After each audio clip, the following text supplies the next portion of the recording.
Brenda. Welcome to my channel. Today I am going to be discussing Chiron, which is an asteroid. It is listed on your birth chart. It is shown as a symbol of a key.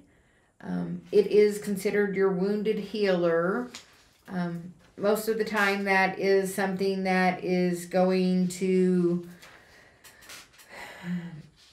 be trauma from your childhood. Most of the time it can be something very insignificant that can build over time and really cause a long-standing wound. Some of the examples of some childhood traumas could be abandonment, not using your voice, relationships.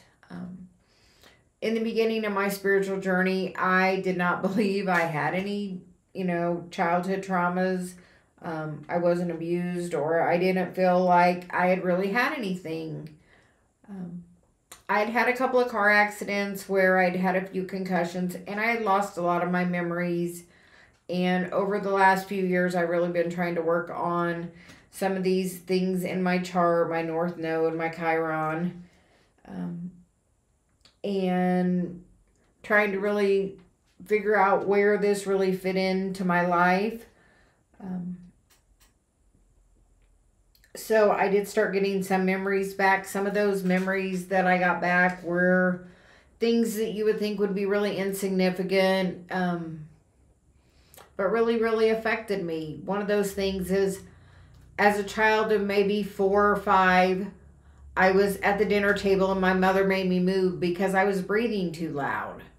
I know after that I really worked on becoming a shallow breather. So much so that still bothers me to this day. For my wedding gift, my husband gave me a flute to improve my breath work. So it is definitely something that affects me. I had a few instances as a child that when I spoke up, I was shamed. So I just really stopped speaking up, and that is something that also followed me into adulthood. If I'm in a circumstance I'm not comfortable, I just really withdraw into myself. So that is something I've really been working on. This week, specifically today, the sun and the moon are in opposition, with the sun in Cancer and the moon in Capricorn.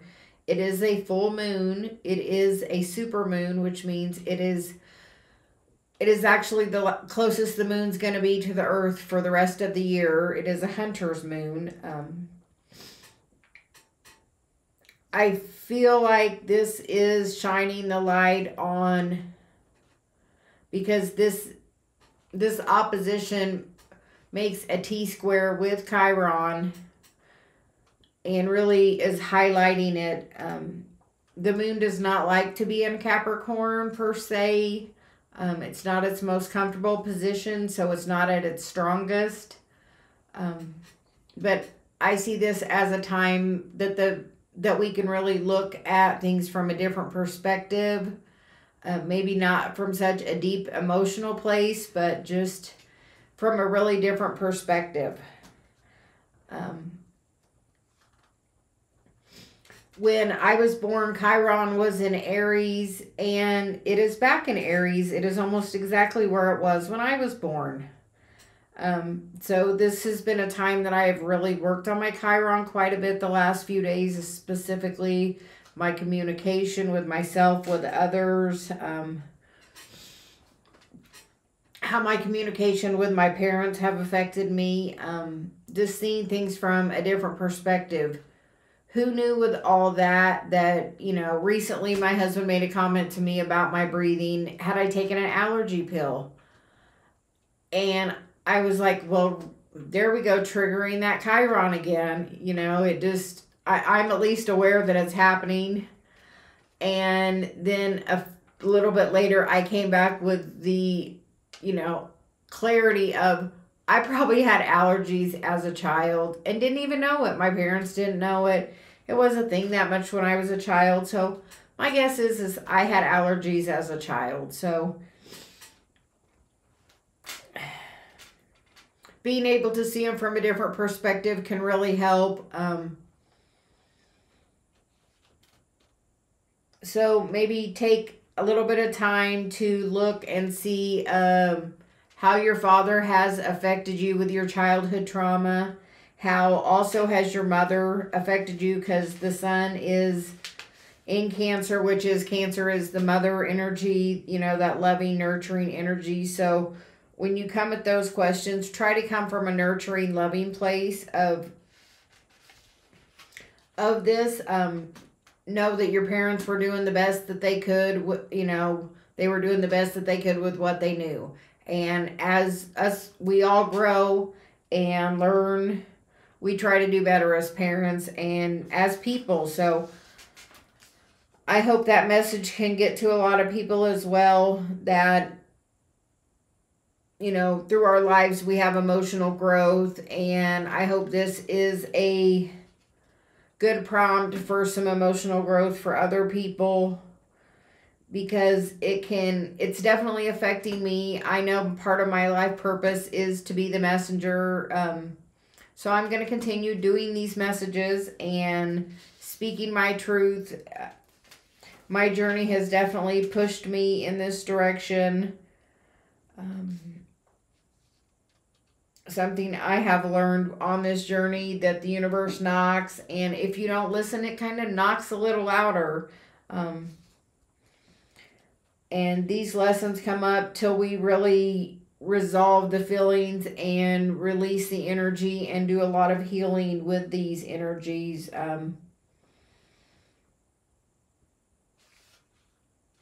mean, part of my Chiron I was recently working on is that I can be, you know, really quiet and easygoing until that Taurus side of me decides it's had enough. And sometimes I don't always come from the most loving place when I do that. And part of my journey is working on my emotional balance too. So I'm working on this journey every day. I hope you join me on this journey. You can find your birth chart for free online. Pull it up. You might be surprised at what you find. At first, you might not understand how it relates to you, but just keep digging. Like I said, look for what house it's in. What is the ruler of that in your chart? To get the most accurate chart, you need your birth time, your birthplace. Because that rising can change, and that really changes where your houses are on your birth chart. So having an accurate birth time is really important for your birth chart to get the most accurate information for you. If you have any problems getting your chart, or you have any questions or would like some guidance, please feel free to drop me a comment, and we can try to do some work and help you on your journey as well. I hope this message finds you well, and I hope everyone has a great day. Thank you.